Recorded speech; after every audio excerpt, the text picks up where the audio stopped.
Seriously?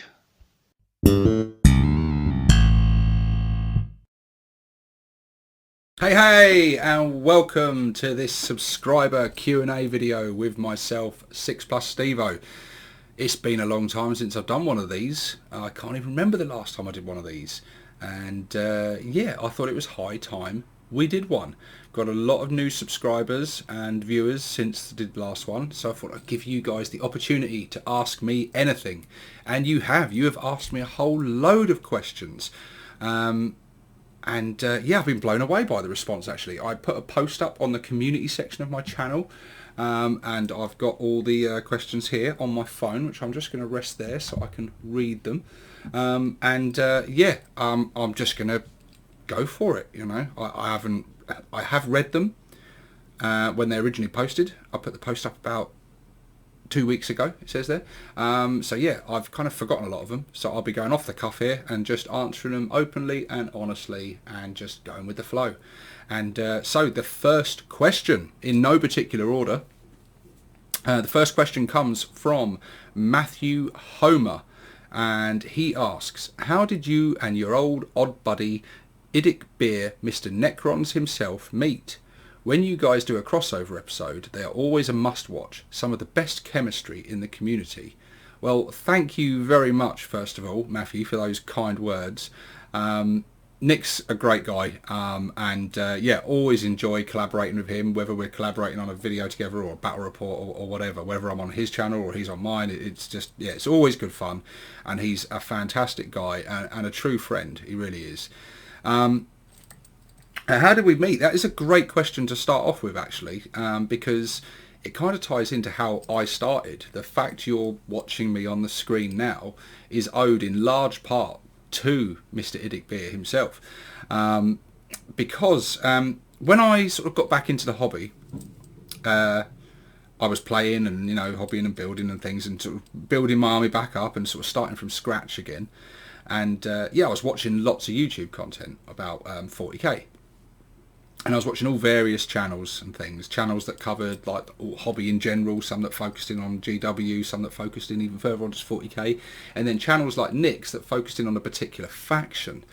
And I was really drawn to that. I liked that. I liked what he did with his channel, the fact that it was, he sort of made Necrons his thing, and it was all about Necrons and focused on that. He did cover some other bits as well, but it's always been primarily Necrons. So, and I think today and then when I was watching, he was known as the Necron guy. You know, if you want any info on Necrons, you know, you want tips, tactics, modelling advice, painting advice, collecting advice, anything to do with Necrons, he was your man.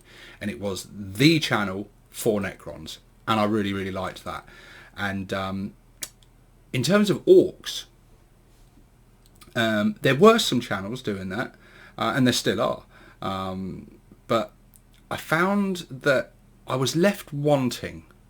Not to say the content wasn't good. It was. I watched a lot of content of these channels that covered Orcs and things. There wasn't many of them, though. There was really sort of one primary channel, really, and a couple of smaller channels. But I always felt there wasn't... I was left wanting more, let's say that. Some things I wanted to go into a bit more depth. I remember watching a channel doing an unboxing of some Orc knobs, I think it was, and the video itself was literally just unboxing and saying, well, there's a chopper and there's a big chopper and there's a power claw, and it just did that, and that was it. And there was no thoughts on it. There was no sort of review of the product. It wasn't really like that. There wasn't any sort of, you know, good insights or the viewers, the content makers' perspective on things. There was kind of not much of that. It was just kind of like, well, wow, I could have just, you know, looked at them myself and done that. But yeah. So and I was like, I feel like this could be done better. I feel like. And yes, I basically set out from the start. I thought, like, I want to be the Orc channel. That's what I want to do. I want to cover everything to do with Orcs. I want to talk about the tactics. I want to do battle reports. I want to do conversions. I want to review stuff. I want to just do basically what Nick was doing with Necrons. I want to do that with Orcs, but sort of put my own sort of flair and style into it and make it my own. And so yeah, after watching Nick for a while, he started doing these videos where he would promote 3 YouTubers like a month. Every month he did this thing where he would say like, right, I've discovered these smaller channels that are doing great stuff, new channels, you know, up and coming channels, and basically he would give a little shout out for them and promote them. And then I found quite a few good channels via that. And so when I started out, I think I recorded a video and messaged him, and I said like, really like what you're doing and everything. And I said, like, you know, have you got any tips? Have you got any advice and stuff and things? And, you know, just basically put it out there. This is what I've done. I'll send a link to my first video and said, you know, can you help me out? You know, can you? And he was straight away, he was so, like, he responded really quickly. He was like, yes, of course. Like, I'm setting up this Facebook group called the Unification Group, which you'll find a link in the description down below. And it's basically a place where all content creators and things can come together, share ideas, help each other out, promote their videos without the fear of the admins deleting them and removing them.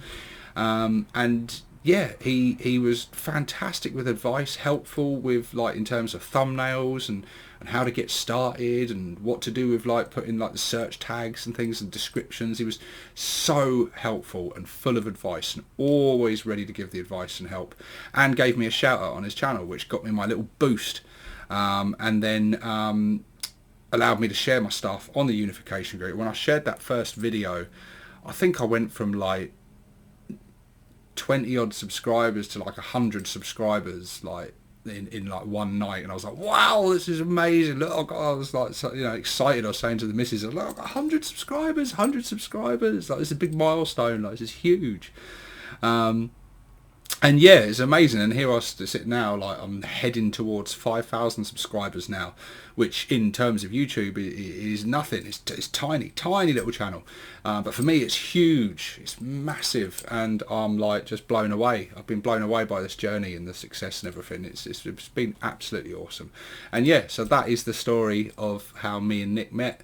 And then yeah, he started, you know, inviting me for battle reports and things, and we never looked back ever since. And then we've loved just beating the crap out of each other on the tabletop ever since. It's been awesome. Maybe I'll put a link, if I remember, in the editing process. You'll be seeing a link up here for Nick's channel. Go and check it out if you haven't already. But yeah, that was question number 1. We've got many to go through, so I'm probably going to have to speed up my answers a bit, because I've waffled on for quite a while on that one. But yeah, question 2 comes from Danny Hallis. If they made a nazdrig character again, what sort of stats would you like to see his data sheet? Would you ever be tempted to kit bash your own nazdrig from the mega armoured warboss sprue to use in casual games?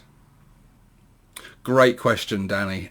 So yeah, it's kind of a 2-part question there. Would I ever be tempted to kit bash my own nazdrig from the mega armoured warboss sprue to use in casual games? First of all, I think that would be a good base to start from for a nazdrig, definitely. I really think that you could actually, from that kit, create a really cool nazdrig. You could probably mesh that kit with some bits from the mega armored, the knobs in mega armored, like the big mech parts and stuff. You could create quite a cool looking nazdrig. I do actually have a nazdrig already that one of my awesome subscribers custom built, painted and sent out to me. So yeah, that's pretty damn cool. I'm sure you'll all agree. But would I do that? Well, I never say never. There's no plans to at the moment, because as much as I bang on about nazdrig, because he's the big bad moon character, and I would love to see him come back, and if he did, I would definitely 100% buy him and build him and paint him and use him sometimes. But I've always, in all my armies, ever since I played, I've always preferred generic HQ characters. I've always enjoyed creating my own character rather than using special named characters. I like that creative aspect of the hobby and stuff. I prefer that, definitely. But yeah, I'd definitely buy one. But what would I like to see on his data sheet? I'd like to see him tough, hard to bring down. I'd like to see some special rules with his cunning and his tech and stuff. And he'd have to have some lovely daca, wouldn't he? He'd want to be putting out some serious punishment with that gun. And maybe the gun that could get overloaded a bit and cause harm to himself, but something really powerful. Like you would not want to get shot by Nazdrig's gun. Yeah, I'd like to see that. And I'd maybe some, I mean, I won't go into like literally specifics of going, I want his strength to be this and his toughness to be that. I think it comes down to more like his special rules and things. I think it'd be great if he could have some kind of teleportation special rules now, because he's tied into that very closely in his lore of being able to like teleport down like stompers and gargants and things. So like if he could have some kind of rule where you could teleport down more Death Dreads or Gorkanauts and stuff, I don't know, something like that would be pretty cool to tie in with his lore and things. But yeah, it'd be really cool if they did ever bring back Nazdrig. Thank you for that question, Danny. Question number 2 comes from BC. What stats would you give Bob the Grot, not to be confused with Bob the Joker's Thug? If GW came to you and said they were making a special character for him for one of their various games, would he be flying the limited edition jump pack Stomper included with his figure, or firing the big guns? Bob the Grot, what would his special rules and stats be? It's difficult because I always said he's quite lucky, is Bob. I think he'd have to have something in there. I think he'd have to have some kind of... honestly, I don't know. He would be cowardly. He would be cowardly. I think, though, I think he'd be brave when he's got his mates around him. I think when they started dwindling, I think then his luck would run out and his cowardice would come out. But I think he would probably... I think the legend of Bob spreads far and wide. And I think maybe that could be the special rule, the legend of Bob. And stories are told, among the grot camps and things about this almighty Bob and his adventures and things. It's mostly propaganda and blown wildly out of proportion, but nonetheless it inspires the grots around him, and I think maybe they'd get like a nice leadership buff, and they would be braver and do things of they would do greater deeds and things. But I think, as his comrades started dying around him and things, I think Bob himself would actually turn out to be no tougher or any special than any other grot. But yeah, so I think I'd probably go down that kind of direction. Sorry, I can't be more specific. But like I said, I'm answering these on the fly as I read them. Next question is from Shin Chan. What do you think about losing so much abilities? He gives some examples: flash gits, show off, knobs, smash heads, etc. to stratagems. I think it's a mixed bag. It is a mixed bag. Overall, the current codex we've got, I'm very happy with. In comparison to the last codex, I think it's much better. I think we've got more options now. I think we've got a lot of more data sheets. And more relics and more stuff like that, and custom jobs and stuff. I think it's really good. It feels like what I was kind of asking for back then as it was coming out was like a combination of our existing codex and Saga of the Beast meshed together, and it kind of feels like that, along with a lot of the buffs and things you've had, like toughness and things. But yes, certain stratagems, certain abilities now being made stratagems does kind of sucks. The breaking heads one, for example, that does really suck that that's a stratagem now. The flash gets showing off, again, but yeah, I think it's the breaking heads one that I'm not overly keen about. I'd have much preferred that to stay as a standard special rule, personally. They did move quite a few things to being stratagems, didn't they? And the breaking heads one was one that did kind of hurt, really, because it's a good ability. It was always a nice ability to have on like your war boss and your knobs and stuff, but I don't think it's good enough to warrant using a stratagem. I never really want to spend CP on it, especially when you used to get it for free anyway. So yeah, some of them do suck. Well, that's my answer, really. Some of those decisions to move special abilities to stratagems does kind of suck. Next question from Liam Galloway. Just watched your battle report with the legendary Voldemort. What was it like meeting and playing a real big deal like him? Really, I don't like what you're insinuating there, my friend. He seems like a lovely bloke. He is a friendly, generous, gracious host who I'm a big fan of. Been a fan of his channel since pretty much the very beginning when he was starting out. I was just before I came on here, actually. I was listening to one of his lore videos while doing some housework and things about the Lamenters, another really cracking lore video from Voldemort. Yeah, his channel's awesome, but yeah, meeting the guy in the flesh, or in the, he hasn't got much flesh actually, because he is just a floating skull after all. But yeah, he's awesome. He's awesome. I mean, that's all I can say really. I had so much fun. I mean, I hope it came across on camera and on that video, because you only saw a portion of the day, because obviously I only film certain parts, you don't film the whole thing. But yeah, really good guy. I had a great time. We had a good old chat. We chatted about all sorts of stuff. We had a really fun game. Yeah, it was awesome. It was awesome. And collaborating with him and working with him, for him to sort of put the invite out and allow me to come over and join in and come to his club and come to his house and see his stuff. Talk to him about how he puts the stuff together and things, and then just have a really fun battle report, and then for him to contribute content to it and add some of the lore to the battle report, which I asked him to do that. I said, I can't do a battle report with Voldemort and not include some lore in it. We've got to sort of have a bit of a crossover here. Let's make this a sort of a lore / battle report video, just to really make the most of having Voldemort. If you're going to have Voldemort on your channel and you don't have any lore, you're kind of missing a trick there, aren't you? You've got to do that. But yeah, no, it was awesome. He's a really cool guy, really awesome guy, and he's just, I think he shares the same feelings about the game and this hobby as me, is that the most important thing about it is that you have fun. And he's being a big lore nut as he is, he's really into the narrative side of things. And that's definitely where I veer more towards. I like a competitive game, but I definitely like to lean into the backstory of the battle. I like there to be a reason for the armies to be there. I like a story to unfold on the tabletop. It just gets you engrossed. It's so much more fun.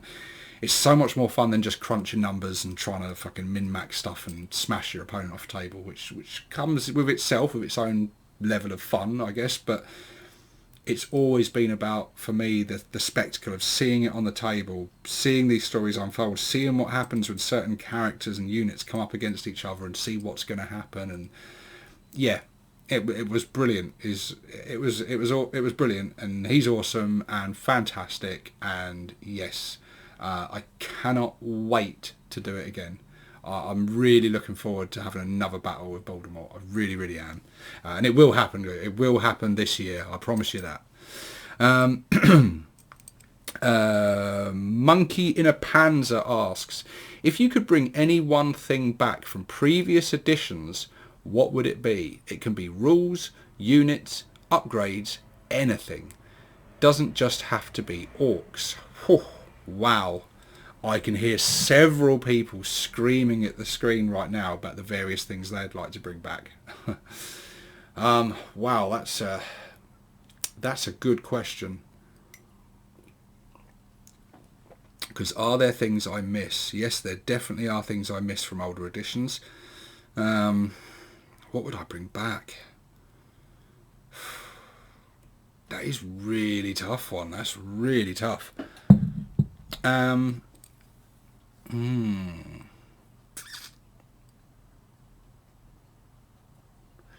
I think, do you know what I'd bring back? Is a little bit more of the customizability that we used to have. I used to love, especially with characters, you'd have like a war gear section near the front of the codex. There'd be like a section, it'd say like your special character can have like 100 points from this thing, and there's a big long list of stuff, and it's all sorts of stuff. It's guns, melee weapons, armor, various bits of war gear and things that can answer them, and from that you could really customize your character. Now you've still kind of got that to a degree. It feels like you don't, but you do with things like warlord traits, relics, and the small selection of war gear that they can choose from the thing. You do still have quite a lot of customization, and the clan traits and everything else that goes with it. But I really like that, and I like that a lot for vehicles as well. You've seen this channel me moaning about the Orc buggies a lot. The fact that they came with no options, it's just a buggy. It's got that very set load of weapons. I've always enjoyed things where you get the vehicle and it's almost like a bare shell, and then you go, right, what am I going to equip this with? It can have one main gun which you can choose from this, and then it can have some secondary weapons that you can choose from this, and you could upgrade it with extra armor. You could put this on it and that, and I do miss a lot of that, and the game has moved away from a lot of that, and GW have moved away from a lot of that with their kits and with a lot of the rules and things. So yeah, I'd just bring back that level of customizability and things, which I always really enjoyed that aspect of it. I find units like that, kits like that, with every aspect, building army lists like that is more fun. Building the miniatures like that is more fun. And yeah, I do miss that. So yeah, I'd probably bring that. I know a lot of people will be screaming out blast templates and armor facings on vehicles and various things like that. But no, yeah, I'd probably just bring back that customizability. That would be it. And and units as well. I'd bring back all the old Orc characters, bring them back, like Nazdrig, for example. I'd bring a lot of stuff like that back. I'd bring, tell you what I'd bring back in the Codex as well, Ard Boys. Bring back Ard Boys. Let's have the option to be able to give them better armor and fucking spend the points on that. Bring back Ard Boys, definitely. But anyway, what have we got next? Wheelchair 8771 asks, Morka or Gorka? Gorka.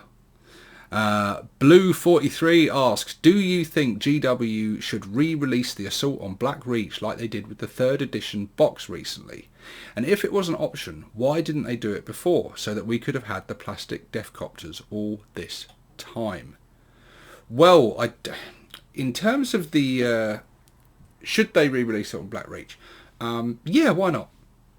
If they do like a limited time release like they've done with this the Black Templar Dark Elder one that they've done recently, I see no reason why I wouldn't want that. The Black Reach War Boss is awesome, the knobs in that set are awesome, and the Snapfit Boys are awesome, and of course the Deathcopters. Yeah, I think a lot of people would like that, because I mean there's lots of those sets out there and there's lots of those miniatures going around, but a lot of those miniatures I think they sold off to like a third party company, because it was Revel, I think, that were producing sort of separately. They did the Battle for Vedros set and things, that was like a third party coming in and producing them.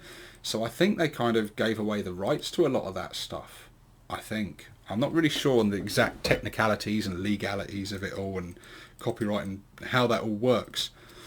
But yeah, I don't even know if they could do that now. I'm not sure. I'm sure there's some people out there that know the details of it, or at least have a bit more info on it than I do. But that's certainly what I've sort of heard on the grapevine and stuff, is that. But yeah, would I like them to do it? Yeah, of course. I think a lot of people would, and I think a lot of people would snap that set up. Because the Black Reach set was awesome. It really was. They really nailed just getting started in the hobby with that. It was a really cool set to do it, because the Space Marine stuff in it was good as well. The snap together dreadnoughts and things in it were really cool. It was a cool set. It was quite the time to be alive. It really was, and that's how I started my original Orc army. Back in the day. But how I started this army actually was with several boxes of the Battle for Vedros set, which was essentially the Black Reach set.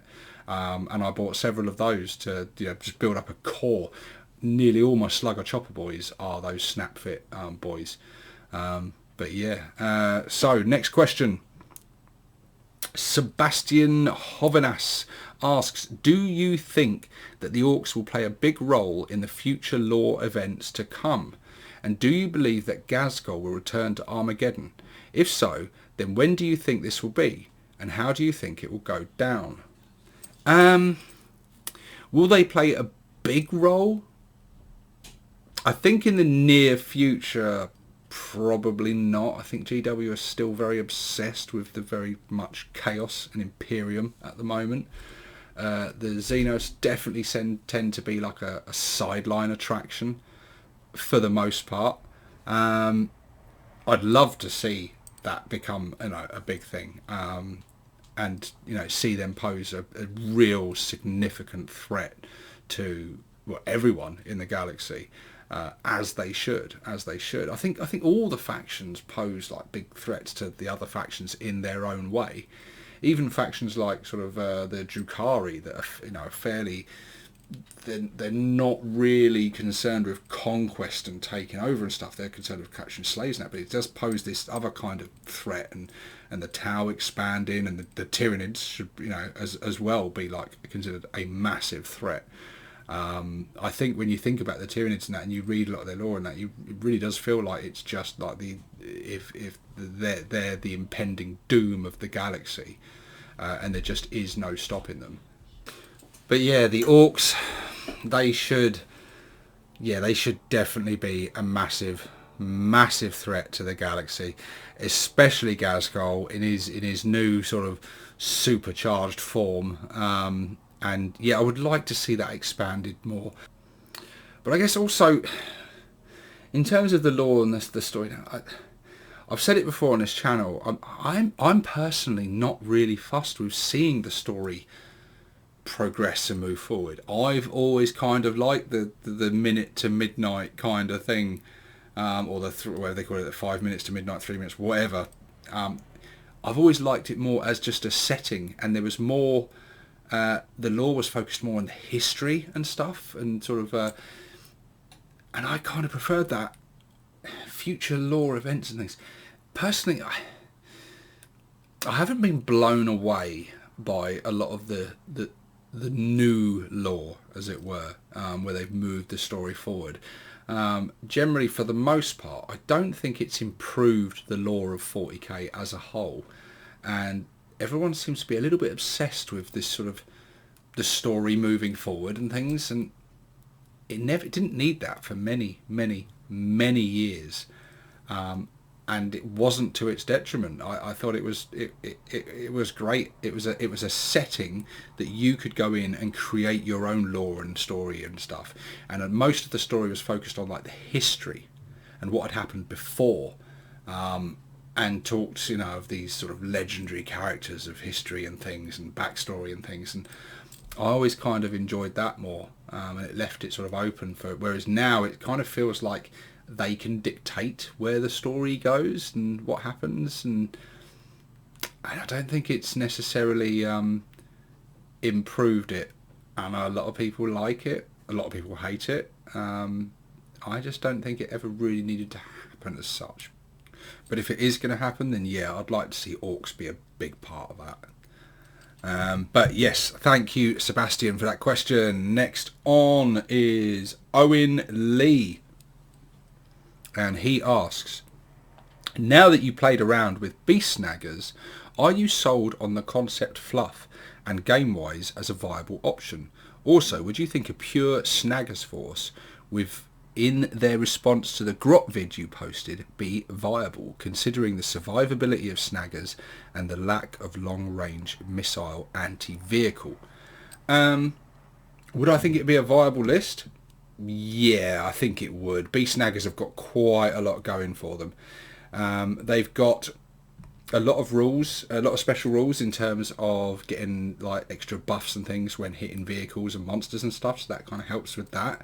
They've got the nice survivability with their invulnerable saves and everything. Yeah, I think they've got some real hard hitters in there. They've got the big fucking vehicle thing, the Oh, I'm sorry. My mind's gone blank. You know what I'm talking about.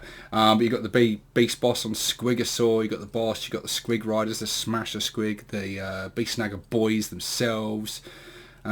You've got the pain boss. You got like the yeah. I think you could create a really cool force actually of just pure beast snaggers actually.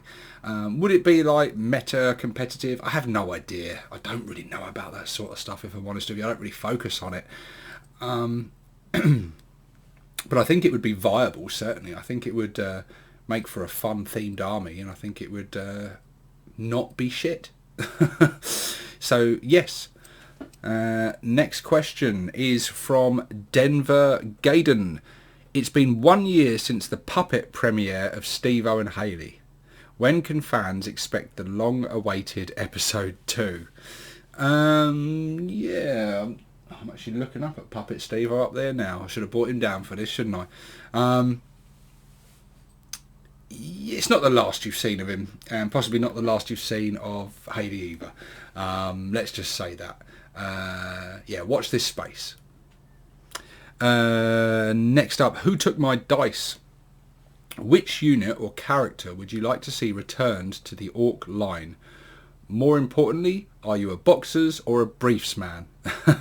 So 2 questions in one there. Okay, so well, the first one I've already answered several times. It would be nazdrig. It would be nazdrig. Old Zogwart would be another one as well. Both of them would be really cool to see brought back. And boxers or briefs, I can't. A thong man myself, you know. So moving on, Andres Aguilar, PlayStation or Xbox? Ha ha ha. I know why you're asking this as well. This is because of my Super Mega Turbo Awesome quiz, isn't it? I can't. I almost answered it then, but I can't answer that question, can I? Because I can't give the correct answer away. Because my next guest, I can't give them an unfair advantage over my previous guests. So yes, I'm sorry, I'm going to have to withhold from answering that. We've got a question here from CM Wargames. Of all the new releases, what's your favourite? What are your thoughts on the new match play rules and them being updated, changed every season? 6 months. Your favourite Orc model of all time? Wow, you've got a lot of questions in there, Capitan, in one question. So, what's the first question? Of all the new releases, what is your favourite?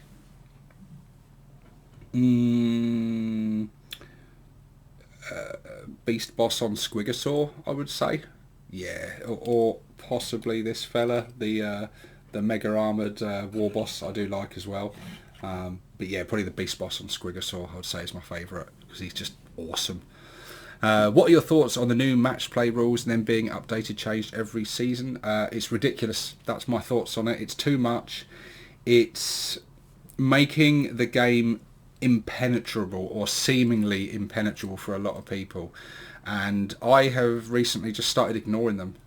I don't try to keep up with them anymore, because I think if we try to keep up with them and we feel like we have to do that all the time, it's just putting more barriers of cost and research and time, and you know, we're having to invest far too much just to be able to play the game. And I just don't think it's good. I think it's a business model that is going to backfire on GW, and I think we're already starting to see that. I think rebalancing things and tweaking and tidying up and fixing things is good, and that's always going to be needed. But I feel now they update and balance things just because they feel that's the done thing. Like we change things every 6 months, and I don't think they always need changing. I don't think they always need tweaking. I think sometimes I don't think it would hurt just to wait till the next edition for certain things, especially some big changes. The editions are evolving all the time. Since 8th edition, We had it in 8th edition. What 8th edition started out as and what it ended as, two wildly different things. And we're going through the same thing with 9th edition. Overall, I really like 9th edition. I think that there is some flaws with it. I think some of the ways secondaries and things are used and things can be a little bit bookkeeping and a little bit fiddly and just a bit hard work. But it's the updates. I'm not interested anymore. I'm done. I'm done with it. I just find it too much. I wouldn't mind so much if these things were like optional extras, like they used to do in the old days. You had your 40k, and then they expanded it with things like City Fight, with Apocalypse and various things, and you could and Kill Team back then was like pretty much an expansion or a spin-off of the game. And I liked that. It was a way to take the game in different directions, and you could go, right, we'll play this expansion. The City Fight in particular was really, really cool back then. I loved the City Fight rules. They were so much fun. But now it's just got too much, and speaking as a father with a full-time job and other commitments and other hobbies, other interests, other things going on in my life, I just don't have that kind of time and stuff to be able to invest that much of myself into it. I just don't. And I think many people are feeling the same. Next question though, your favourite orc model of all time? It would have to be the Forge World Orc Battle Fortress. I think it's just bloody lovely. I love it, and mine still hasn't been built because I'm still I'm working up to it. I am working up to it. I will build it. I am in love with it, but I'm just trying to build my core force a bit bigger before I can add a massive. I don't feel I can add a massive super heavy like that to my painted army until that painted army is increased in size a bit to warrant the addition of such a massive centerpiece miniature, if that makes any sense. But thank you for those questions, Capitan. Next question from, I don't even know if I can pronounce your name, Jar S. Ist Ich. Jar S. Ist Ich. Yep, don't know what that means, but that was your name. Oh blimey. The question is, F with X in brackets equals times 2, take away 3 times plus 2. What are the intersection points of the coordinate axes? I don't bloody know, man. I'm not an intelligent person. But scroll down, it says, joking aside, do you think that orcs are now well balanced, or was GW's adjustments too hard? And since you've played Nick a lot lately, what is your opinion on Necrons, Space Marines, and the other older 9th edition codices? So I think generally you're talking about codex creep at the moment. I think codex creep is real. I think the orcs are in a good place right now. Some things got nerfed, maybe a little bit too harshly, but they're still doing pretty well. I'm finding them good on the tabletop. But yeah, in terms of like, I think it's going to get harder. I think some of the rules we've seen for the new Tau Codex that's coming up and the Elder Codex that's coming up, some of their rules are looking very scary. We're seeing more and more stuff. The damage output of weapons is going up and up and up. And I think GW are they're kind of doing what they've always done. They up all the armour, they up the toughness, they up the wounds. And it's good. You're like, oh, good. Now we kind of stand a chance now. We're good. Orcs are toughness 5 now. That's good. That's a nice little buff. But it doesn't really mean much if all the weapons increase by the same amount or even further. So yeah, I just think it's GW's business model. I think the codexes are always going to, go like that. Unfortunately, there's a very big competitive scene. A lot of competitive players who thrive on this kind of stuff and love that. And GW at some point grasped onto the fact that good stat lines sell miniatures and sell codexes and sell books and miniatures. And so I think they just carry on doing that, and they keep upping it. And, we bring out this one, it's good, but then we bring out this one, it's better and stuff. So, but then they bring them out, they're like that, and then they get nerfed and balanced, and I don't know. And then we've all got to try and keep up with it. But yeah, Necrons, Yeah, I think Necrons are still in a fairly good place. I think some of their stuff may be a little bit overcosted now. I know Nick's talked a lot about the catan and how they're overcosted currently in comparison with similar type things in other armies. So they're probably going to see a little bit of reductions on some of those points costs and things. But generally, I still think they're good. I think they struggle in the smaller points games, as you've seen with some of the games I've had with Nick lately. Necrons have struggled a little bit in the smaller points cost in them combat patrol size games. But I think in larger games, it's less of an issue for them. But scrolling on, Andres Aguilar asks, if you had the chance to start a new army beside Orcs, which one would it be and why? Great question.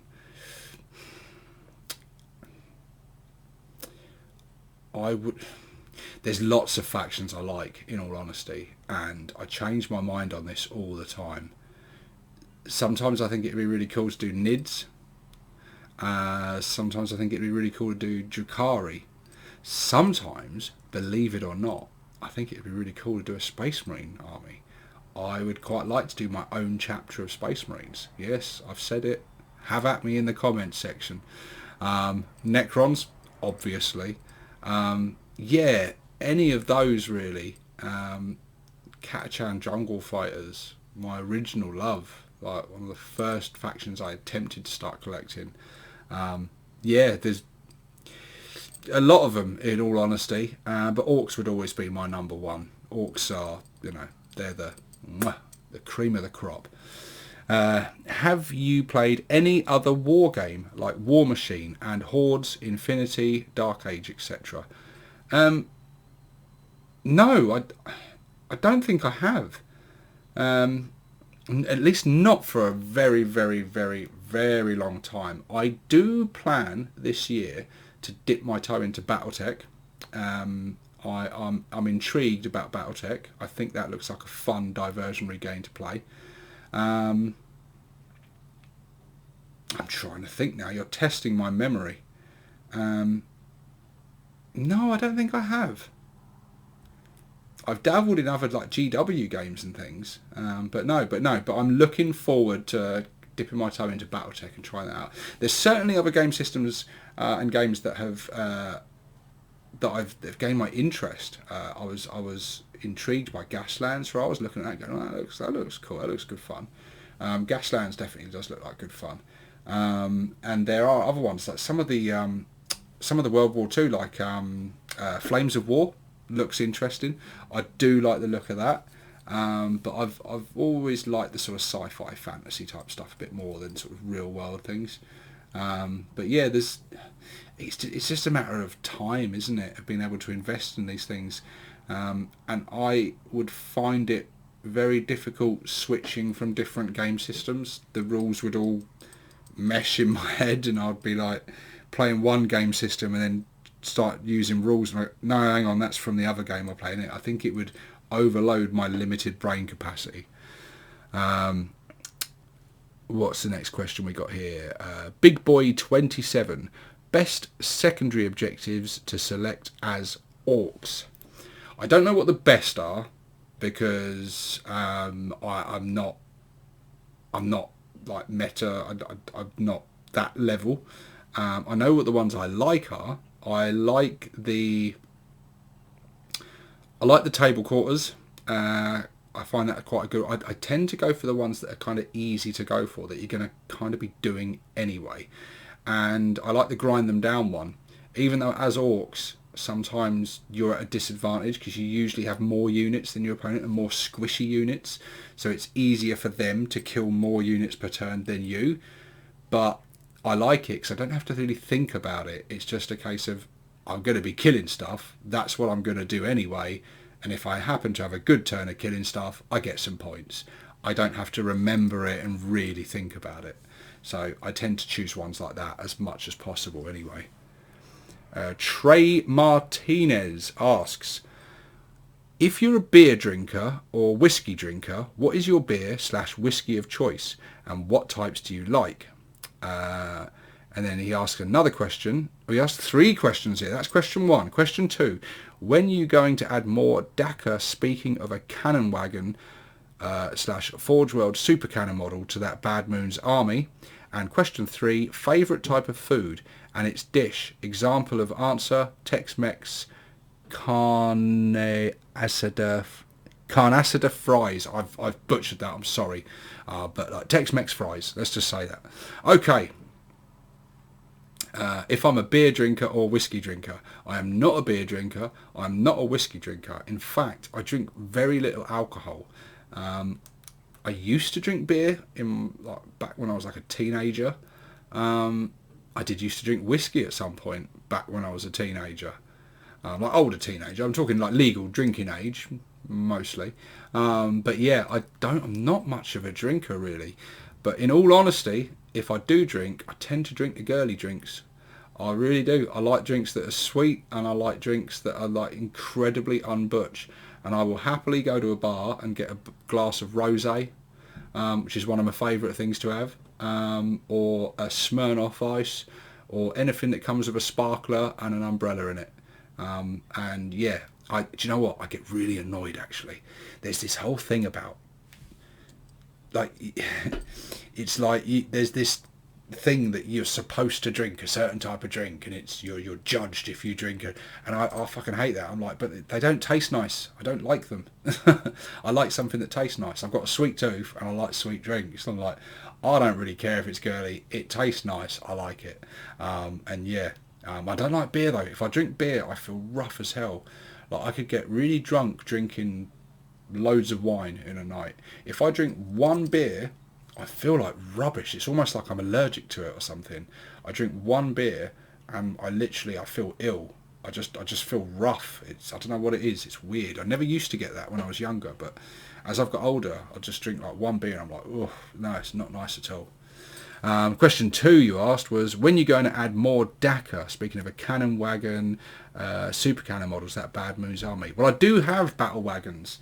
And I was working on a super cannon conversion, so I do have that stuff. It's just not painted. So I do use this stuff in friendly games off camera, just for shits and giggles. But in terms of painted stuff, yeah. But yeah, more daca. I mean, I'm adding a daca dread. He's coming along nicely, getting painted up. So yeah, there's some more daca for you. But yeah, I will be adding more stuff like that. But I'm definitely, in terms of the painted stuff, I'm still sticking to that stompy and shooty theme. I'm adding more, death dreads and things and stuff. And so I'm not really going too much for the sort of tracked vehicles and things. I'm going much more for the dread mob, because that's kind of the theme of my army. I love the dread mob. And your question 3, favourite type of food. I like all sorts of food. I love cheeseburgers. I think cheeseburger is like one of the greatest inventions of man. Cheeseburgers they're just amazing. I love just a McDonald's cheeseburger, or a quarter pounder, fine. Or like going to like a nice place and getting like a quality one from like a pub or a restaurant, like a big, juicy, fresh, proper burger, or a cheap burger from like a burger van, or from barbecue, like they're just a kebab shop, whatever. I just love cheeseburgers in any form. Just making them at home, whatever. I love cheeseburgers. They're amazing. Favourite meal. This is a question I ask a lot of people actually. I always ask a question. If you were on like death row and you get your last supper, what would it be? For me, the answer's always the same. It's the full English breakfast. So you got your bacon, eggs, sausage, fried bread, black pudding, bubble and squeak, beans, nice mug of coffee, and a fag. That's it. Yeah, that's perfection there. Hash browns, you've got to have hash browns on there. Yeah, a full English fry up with a nice cup of coffee and a smoke. You're set to go. You can deal with anything then, even the electric chair.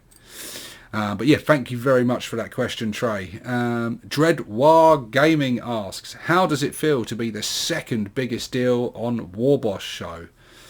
Oh, I'm over it, mate. I'm dealing with it. You know, you're never gonna be the first biggest deal the whole time Dim's there, are you? You know, so we've all had to bear that burden. I mean, I'll fire the question back at you, Dread. How does it feel to be the fourth biggest deal on the War Boss show? Answer me that, my friend. Nick Tomlin asks, you feel a 36 can list at 2,000 points be viable, or just for giggles? I have 0 time to game, but really want to try it. Mega armoured big mech with KFF and 2 units of 10 grots. Rest of the force is the sexy cans. Ideas, boss? Hell yeah, that would be fucking awesome. Go for it. Go for it. 36 can list. Although you're not going to be able to do it like that, because you're going to need multiple detachments to be able to do that.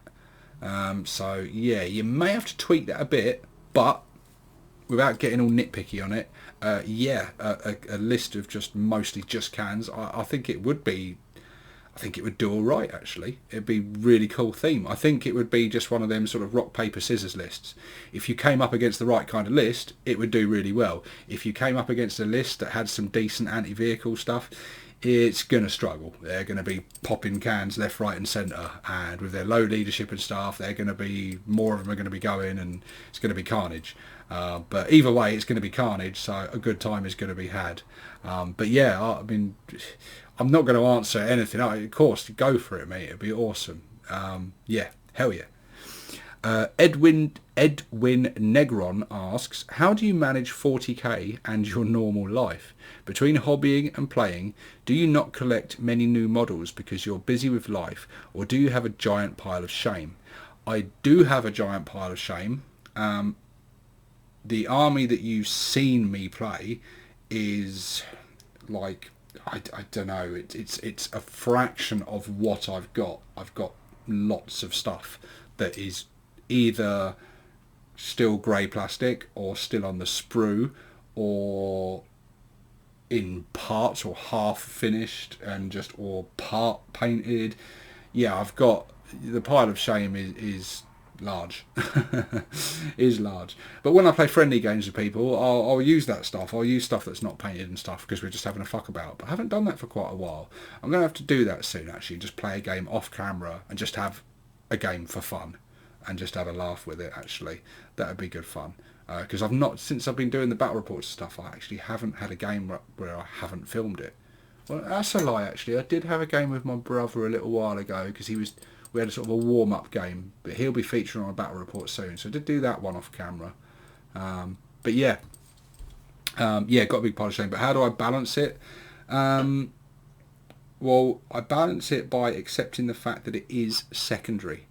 I take care of my priorities first, in terms of like the family and bills and work and relationships and everything else. The hobby has to come second, but it's nice, it's there, and as long as as long as I see it as just a little hobby, it's not my life. That's the way to view it, I think. Ugh.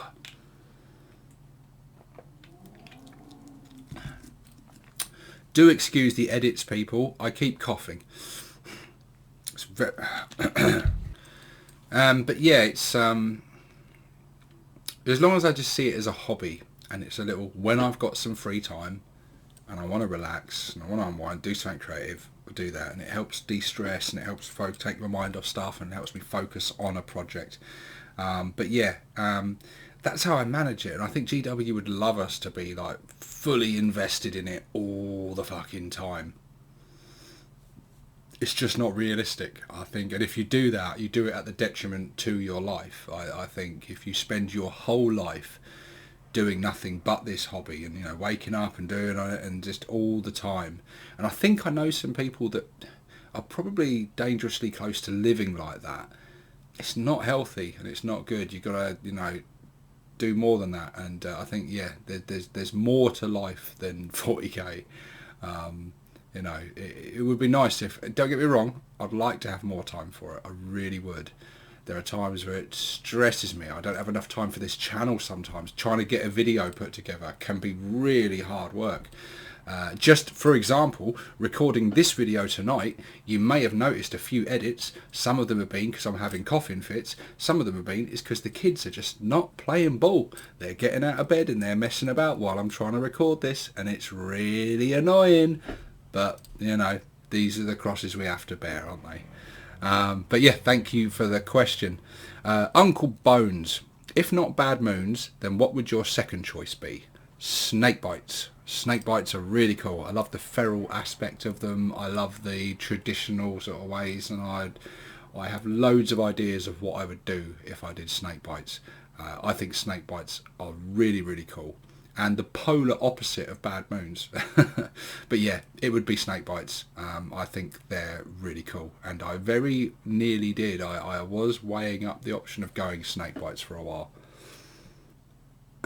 Jasper Wallen says, what is the airspeed velocity of an unladen swallow?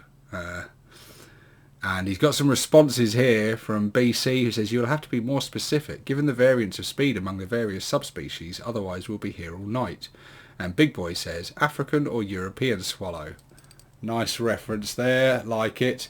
Oh no, I've lost my place, now I've lost all the questions. Don't do that.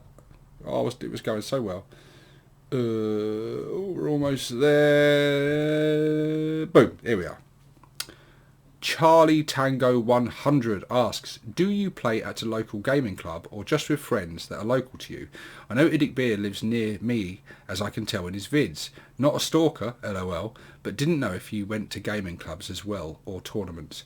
I used to go to a gaming club that was local to me, way back in like 5th edition days, and when I got back into the hobby, I tried to look up the club online and see if it was still going. I found the website still there, but I noticed it hadn't been updated in a while, and on there they used to have a little forum on there as well.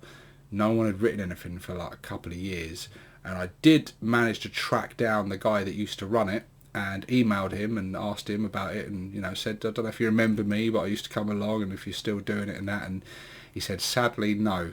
He said that we did play for a while, we carried on. He said when 7th edition came out, it killed the club dead. Everyone fell out of love in the dark days, and the club just died a death. And they didn't have enough people going to be able to cover the costs of the hall and stuff, which was a shame because it was a really cool little club. And if it had still been going, I think I would have been at least semi-regular down there. I would have gone back then because it was a real nice place. It was good. I used to really enjoy going down there. It used to be on a Friday night and a Saturday morning the club used to be open, and yeah, used to have some fun games down there, met some cool people, and yeah, and did take part in some little tournaments there. But yeah, no, other than that, other than little friendly tournaments that were sort of, you know, organised amongst groups of friends and things, no, I haven't done tournaments. I would like to, at some point, take part in a tournament, because I do like that sort of thing. I like that. I like building a list and seeing how it does against several different other lists. It's fun. I do enjoy that. There are some gaming clubs and things that happen around near me, but I haven't gone to any of them. I think a lot of them play like, they're a bit more based on like historicals and stuff, so I don't know. I might sort of dip my toe in and or pop my head in and see what they're all about and see if, you know, the face fits. But no, generally it's playing with friends. I'm quite lucky in that I've got a handful of people near me who can play, and then I've got people that are willing to travel, and I travel a bit as well for games sometimes, like when I go and play Nick, for example, which isn't very far actually. I'm not far from Nick at all. It takes about 20 minutes drive to get to Nick, depending on the traffic, but yeah. So yeah, that's how I do my gaming. The Hobby Git asks, who is the most handsome of the 4 war bosses, and why is it Dim? Look at these blue eyes, man, like, and this smile. It's just, I know what you're thinking, it's just perfection, isn't it? I don't even need to answer that. You can all see the answer on the screen in front of you. Thank you for your question though, Dim. I'll answer it this way. It's definitely not you, my friend. Gabriel Copus says, is Bob your favourite mini? He holds a special place in my heart because he was the first one that I finished painting. He was the first one I painted because I wanted to I was setting my colour scheme and things, and so I basically did it on him first to see what it all looked like, the skin recipe, the colour of the armour and everything. And yeah, so I just sat there one night and I'm just going to paint one grot from start to finish, and then if I like it, I'll repeat that across the whole army. So he set the colour scheme for the whole army really, because I've just mirrored that across the lot. So yeah, he's not my he's not here, he's not listening, is he?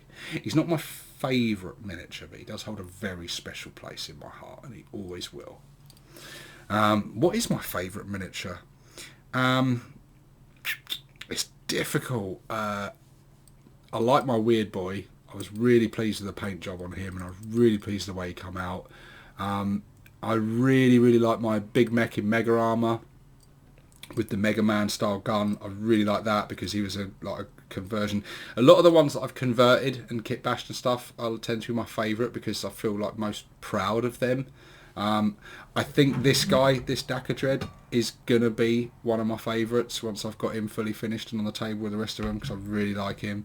Yeah, it's hard to pick a favourite. They're like children, it's hard to pick a favourite. BC asks, when are you getting together with them other war boss gits to see who's the crumpiest? Don't make us wait a Brexit. I don't know, mate. I don't know. I don't know when all four of us are getting together. And I don't even know if I don't even know how it's all gonna work. At least two of them have fallen completely out of love with current edition 40k. So trying to get a game of 9th edition going with them is going to be very difficult. Getting a game of Gorka Morka or something, that's going to be really easy. And getting a game of an older edition will also be really easy. But I really think you guys would like to see us play 9th edition. I would personally very much like to play a game of 9th edition with them. But you will see that. I think Dread...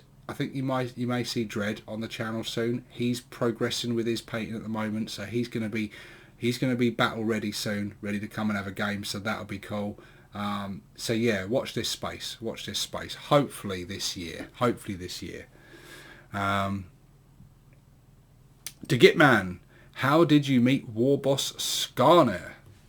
Good question, Gitman. This was early on. I was about 3 or 4 videos into my channel. I think I was still very early on. I'd gone past the 100 subscriber mark, I think, and I was enjoying it and learning and loving it. And I just got a message out of the blue from Scar saying like, hello, like seeing your channel, like what you do and everything, and just got chatting from there. Discovered that he had a channel, discovered his channel because I was completely unaware of it, and found his channel, and yeah, we just became mates very quickly. And I think it was me that suggested collaborating on something and doing something. I can't remember what the first thing is we did. We collaborated on something, and then really quickly that became Two Bald Knobs, and then it went from there. And yeah, again, it just never looked back. It was great, and it blossomed into this whole thing, with then through that met Dim, and then Dread started his channel, and then he introduced himself to us, and yeah, and then it all that's where the 40k Orc community came from, is from that friendship of me and Scar first meeting. That's where it all came from, really, from that, and the War Bosses coming together and creating this whole community that we've got now, which has just been awesome, absolutely awesome. Total T, how is quitting smoking going? It's going. This is day 3. Because you're asking about the last time I quit smoking. I did start again. I'd been smoking again for 2 or 3 months. Was going through some difficulties, going through some hardships in life. Didn't bend, didn't break, but eventually it was one thing after another, and eventually it broke me, and I was like, fuck it, I need a smoke. And then, yeah, I was back on the fags again. But yeah, I am off the smoking again now. This is day 3 since I've had a cigarette, and yeah, so I'm back on the vapes and giving it another go, and I'm going to stick with it this time. Andres Aguilar asks, why do you like Bad Moons so much? Because they're the best. Because they're yellow, because they've got loads of daca, they've got loads of teeth, they've got loads of bling. What's not to like? They're the best clan. Like, easily the best clan. They really are. Dreadwild Gaming, who left the milk out? What are you insinuating? Next, Warlord Wurzog Wing Splitter the Golden. That's a cool name. What's your day job? I do construction. I work on a holiday park. And yeah, that's all I'm going to say on that. I'm not going to go into too much detail because I don't want to give away all my personal details on what I do. But yeah, I work on a holiday park. Taylor Tetra. What's your favourite squig? Huh? My favourite squig. Well, it'd probably got to be a squig off, isn't it? A squig off, yeah. I'd say a squig off would be my favourite squig. But I like all the squigs. Oh, I don't know, it's hard. There's lots of them out there, isn't it? I mean, I could use a hair squig. That'd be pretty handy, actually. I don't know, though. Would that really suit me? The big top knot going on? I end up looking, yeah, I don't know. I'm not sure that look would work for me. G the Hyper Sapien says, favourite food? We've already answered that one, but I could answer it more. Kind of went through meals. It's about cheeseburgers. It's about full English breakfast. I mean, I love a roast dinner. I do like a curry. But I guess, okay, favourite food. I go for desserts and sweets. Like I say, I've got a sweet tooth. I love chocolate. And I like puddings and things. I love things like ice creams and like creamy things and like that kind of stuff. Cheesecake, things like that. I love all that kind of stuff. Yeah, so yeah, sweet stuff. There you go. Okay, so we're down to the final question. G the Hyper Sapien asks, Batman or Superman? Too easy, mate. Too easy. It's Batman, of course. Like, it's not even close. It's so not close. Like, if Batman's up here, like Superman is like way down there, like right near the bottom of the pile. Like, just Superman is so boring. He's so dull. He's just not that interesting. Yeah, Batman is just a far more interesting character. And yeah, like if you had said like, oh, Iron Man or Spider-Man or something, I'd be like, well, that's difficult. Oh, they're both, you know, they'd be close, you know. It'd be like here, but like Batman's like whoop, Superman's like whoa. Yeah, just no comparison. No comparison. Batman is awesome, and a big reason, other than Batman himself being an interesting character, who's got some flaws and weaknesses, and he's vulnerable, and it just makes him far more interesting. The villains are just the villains in Batman makes it. I think there's some epic villains, absolutely awesome villains in Batman. Definitely. Well, I tell you what, actually, I'm just looking in because this question has got comments into it. Because obviously BC is coming in and says, obviously, Bats, that's not Mr. Wickstick in the thumbnail after all. As a side note, Frank Gorshin is still king of conundrums. That's my answer to the riddle. Who's the best riddler? What's your fave, Stevo? And then G has said, I really like the Riddler in the Arkham games. And I'm a bit of a sucker for Mark Hamill and Kevin Conroy. Yes, Frank Gorshin would be my favourite Riddler. He was really cool. I kind of, I kind of like Jim Carrey as the Riddler. Actually, I thought he was quite funny. Not the best Batman film, but I thought he was all right. Was someone said to me before, like Robin Williams would have made a good Riddler. I think he would have done, actually. I think he would have made a very good Riddler. He's done some sinister roles and things. It would have been very interesting to see him as the Riddler. But yeah, the Riddler was good in the Arkham games. But yeah, no, Frank Gorshin, he was really in the old Frank Gorshin in the old Adam West Batman series. He was like really unhinged and like incredibly excitable. Like, you know, he was over the top. Everything was turned up to 100 in that, like all the characters were. But the Riddler was also like, he was very animated, and he was so like, just like, he was clearly on something. But it was good. He did actually seem very psychotic and threatening and just like off his head. He was good.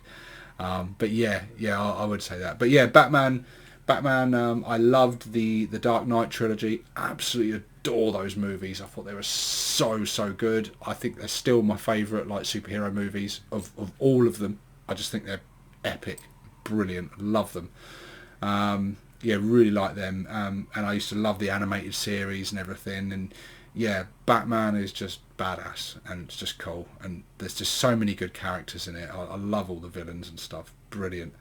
But yeah, there we go. Anyway, that is all the questions. I think I've answered every question. I've even answered questions within questions. There you go. That's dedication for you. So yeah, there you go. That is the Q&A done. For all of you who posted a question, thank you so much. Otherwise, this wouldn't have been much of a video, would it? So yeah, thank you very much for that. Yeah, thanks for being subscribers. Thanks for being viewers. And if you want to see more content like this, like my big beautiful bald head, if you want to see more of me, if you want to see more Orc content, you want to see some conversions and kit bashes, you want to see battle reports and everything, subscribe to the channel now if you haven't already. And check out the description below where you will find a link to my Patreon if you want to support the channel. You will also find a Goblin Gaming affiliate link if you want to buy some stuff and get a discount and help support the channel that way. And there are also links down there to the 40k Orc Community Discord, Facebook and Instagram, and the Wargamers Unification group. And there are also links to lots of other really cool Orc channels down there, which I highly recommend you go and check out.